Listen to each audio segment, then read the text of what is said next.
In the previous video, we learned how if we look at our function and we look at its derivative, what it can tell you about is it can tell you whether or not your function is increasing or decreasing.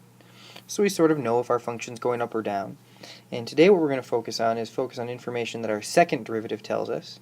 And what our second derivative tells us is it tells us about how curvy our data is. So really the fancy word for curviness or curvature is going to be concavity. And so we're going to learn all kinds of things that our second derivative to tell us. So it's very important today to remember that we're always using the second derivative. So while watching this video today, what I want you to think about is the following question. So imagine that you're skydiving and the graph of your speed as a function of time from the time you jumped out of the plane to the time you achieved terminal velocity follows which one of the following? So it's important to note here that we don't want to think about our position as we jump out of the plane. That's a good place to start. You could draw that graph. But what we're really interested in instead is the graph of our speed. So which one of these descriptions matches our speed? So try to draw a picture now and come to it when you're done with the video. Try to draw it again and we'll talk about it in class. So let's start by looking graphically to try to estimate sort of this idea called concavity. So thinking way back to the first project of the semester, if we look at the blue graph up here of our function, what we can say is we can say that for this region, so from as far left on our graph we can see until about, I'd say we should stop around 3 here. For this area, we would say that our function is concave down. It looks like an upside down bowl. And we can see that this matches up with our function of our first derivative here from 0 to 3 as well. That from 0 to 3 it matches up the same idea. And we want to notice something important, that the region on our graph that's concave down, has this upside down bowl shape, is the area where our first derivative seems to be decreasing. And since our first derivative is decreasing, what this tells us actually is that first derivative decreasing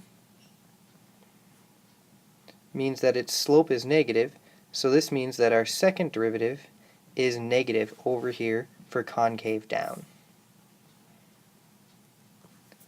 What we can do is we can do a similar thing and we can examine where is our graph concave up. So our graph will be concave up from here from say 3 to 5.5. So here we have that concave up, the nice bowl shape. We'll notice that our first derivative here is increasing during this time, and if your first derivative is increasing, what this means is that our second derivative must be positive because it has positive slope. So this is how we get from our function to our derivative graph down to our second derivative. So it's very important to note that we can say that our first function is concave up because our derivative is increasing, which means that our second derivative is positive. And this gives us our definition. So our exact definition will be that if we have a differentiable function on an open interval, we're going to say the graph is concave upward on that interval if our first derivative is increasing, and we're going to say it's concave downward on that interval if our first derivative is decreasing on that interval. Now the definition's fine, it's a good definition, however it can be difficult to use. So instead what we have is we have our theorem, which is called the test for concavity. So we start with a function whose second derivative exists on an open interval, and we have two key things that could happen. If your second derivative is positive, that means the graph is going to be concave upward, and if your second derivative is negative, that means the graph will be concave downward. Again, we want to think, well, what does this mean? So we work through the idea. Well, if the second derivative is positive, then that means f prime, our first derivative, is increasing. And that just follows from the fact that if you take a function and you take its derivative and you end up with positive, that means the slope of the original function, the f prime, is increasing. Okay, so what that means is positive slope, it's going up, and therefore what we have is we have, by definition, we have a concave upward function. And it's a very similar idea for the second part. Well, if the derivative of your derivative is negative, then f prime has negative slope, so f prime is decreasing. And this just follows from remembering what we mean about increasing and decreasing functions.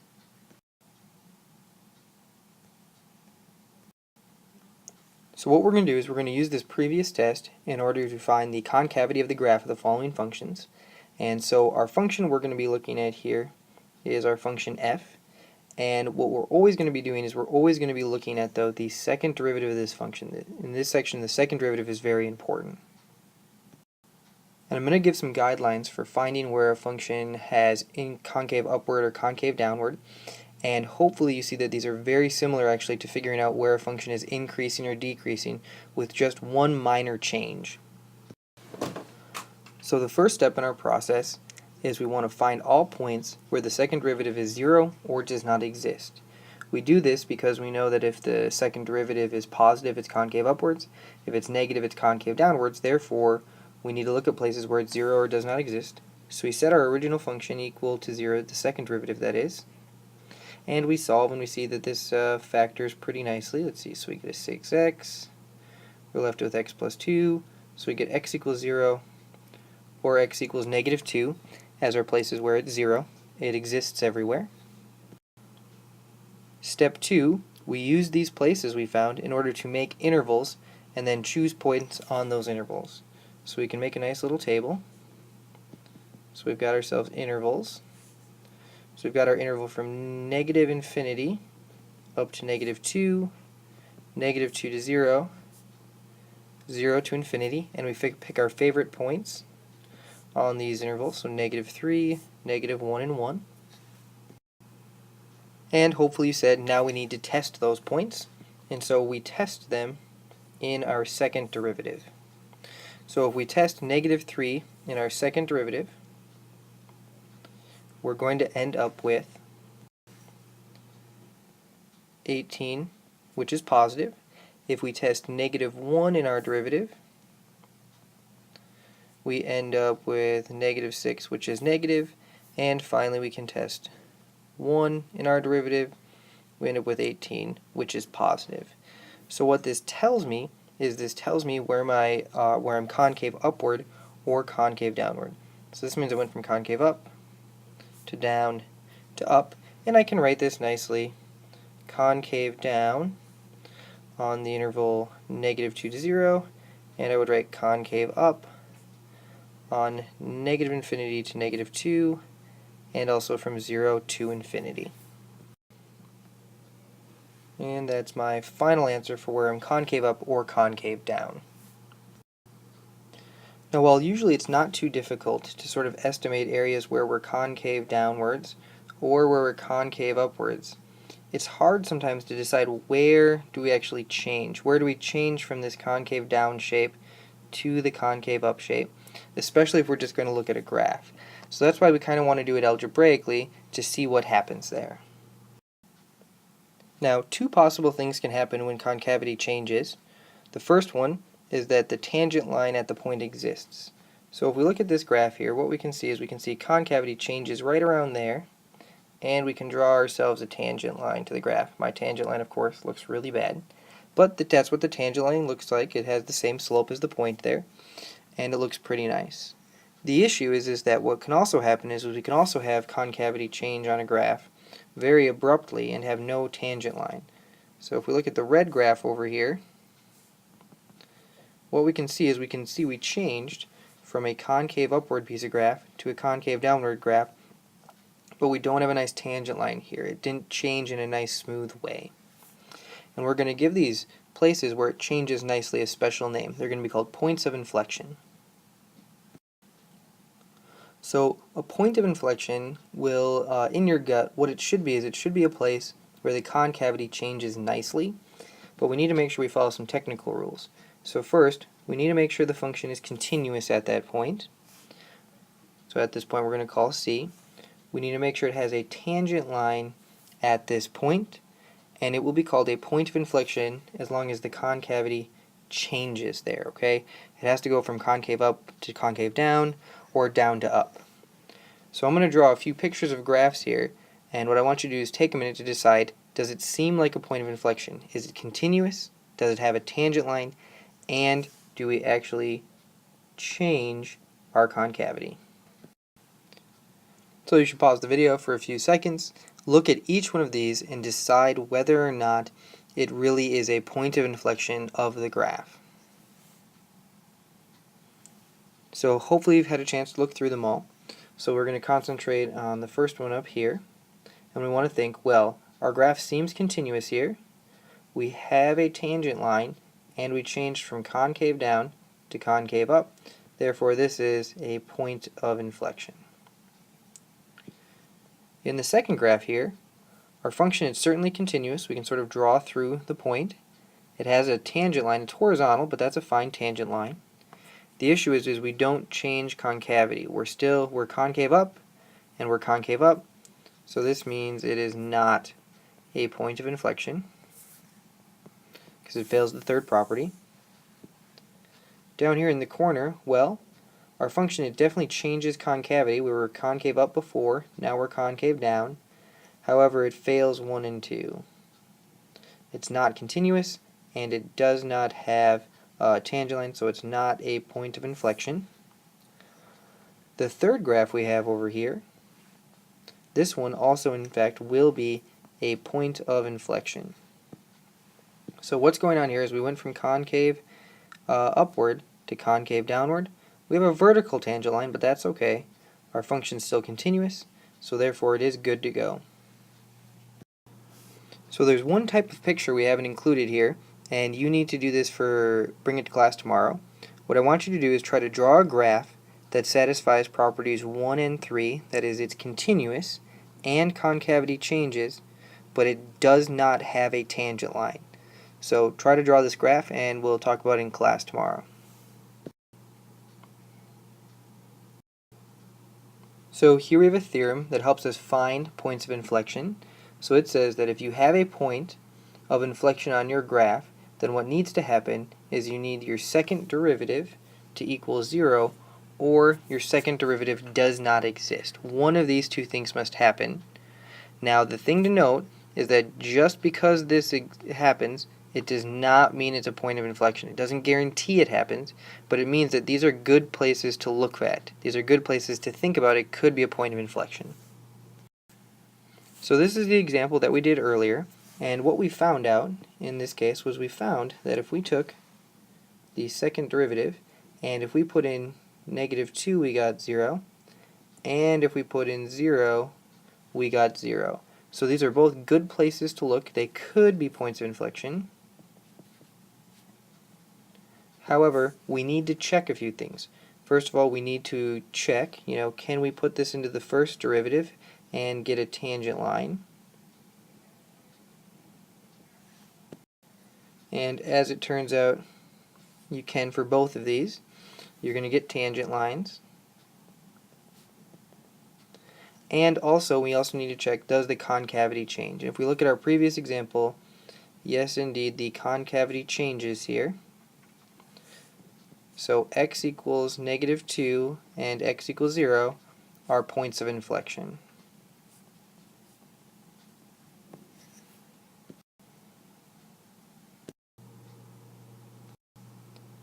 Now let's look at this example here of g of x equals x to the 4th. So if we take ourselves a first derivative, we end up with 4x cubed. If we take ourselves a second derivative, we end up with 12x squared. So the first step in finding concavity of this, right, is first we need to set this equal to 0. Well, if we have 12x squared, this just means that x equals 0. So this looks like it could be a point of inflection. Is this a point of inflection? It certainly satisfies that the second derivative is 0. But the next thing we need to do is we need to look at our test intervals from -infinity to 0 and from 0 to infinity. And let's pick convenient numbers, -1 and 1, and test them in our second derivative. So let's see, if we take our second derivative at -1, we end up with a positive number. If we take our second derivative at 1, we end up with a positive number. So this tells me that my function was concave up the whole time, So this means that x equals 0 is not a point of inflection because the concavity did not change. So it's very important to understand that just because your derivative or your second derivative is 0 does not mean it's going to be a point of inflection all the time. Just like back with first derivatives, just because your first derivative is 0 does not mean it's a relative max or min. Here, just because your second derivative is 0 does not guarantee you that you have a point of inflection. Now the second derivative can also be useful because it can also tell you not only about concavity, but also about maximums and minimums on our function. So our theorem says that if we have a function such that it has the first derivative equal to 0, and our second derivative exists, then what we can do is we can try to use the second derivative to see if it has a max or a min. So what this says is well, what you do is if your number that made your first derivative equal to 0 makes your second derivative positive, then you're going to have a relative minimum. If it makes your second derivative negative, you'll have a relative max. However, if your second derivative is equal to 0, well, your test fails and you have to try something else. It could be a max, could be a min. Probably need to go back and try that first derivative test. So let's take a look and see why this makes sense. So what we have is C is a point on our graph, and the first thing we want to look at is we know that if we put this in our first derivative, we're going to get 0. So that tells me on my graph here at C, I need to have a slope of 0. My tangent line is in red there. And what I can do is if I look at my test here, if my second derivative is positive, remember that that means my function is concave upwards. So second derivative positive means concave up. Well, let's look at my graph here. I have a concave upwards graph. I have that my slope is 0. I have a horizontal tangent line here at C. Well, that certainly does look like a relative min. It's a very similar idea to get relative maxes instead. It's because the second derivative negative means it's going to be just concave the other direction, which means it's going to be a maximum.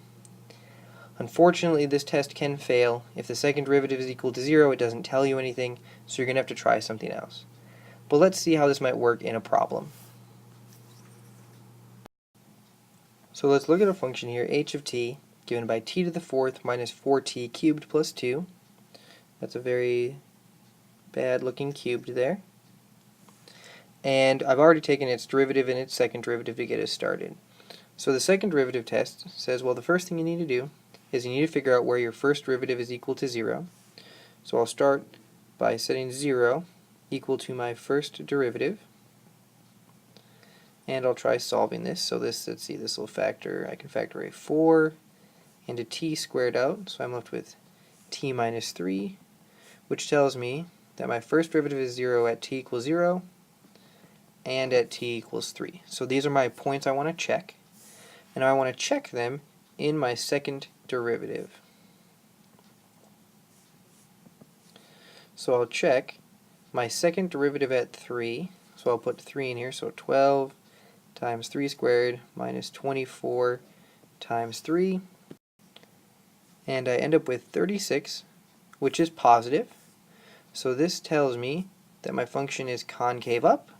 So by the second derivative test, I'm going to have myself a relative minimum at 3, and whatever I get when I put 3 back into my function. So this is good, the second derivative test works. Now I need to figure out what happens when I put in 0 into my second derivative, and this isn't looking very good, because what happens is I get 0. So here the problem is I'm in this third one, the test failed, I need to try something else. So I need to go back and try the first derivative test to see if I'm increasing on one side, decreasing on the other, or try to figure out something else that happens here. So most of the tests from this section were very similar to tests we've previously seen. The key is that concavity and the second derivative test use the second derivative, whereas increasing and decreasing and the first derivative test use the first derivative. As always, try the problems that are posted online, post a question, take your quiz, and I'll see you in class tomorrow.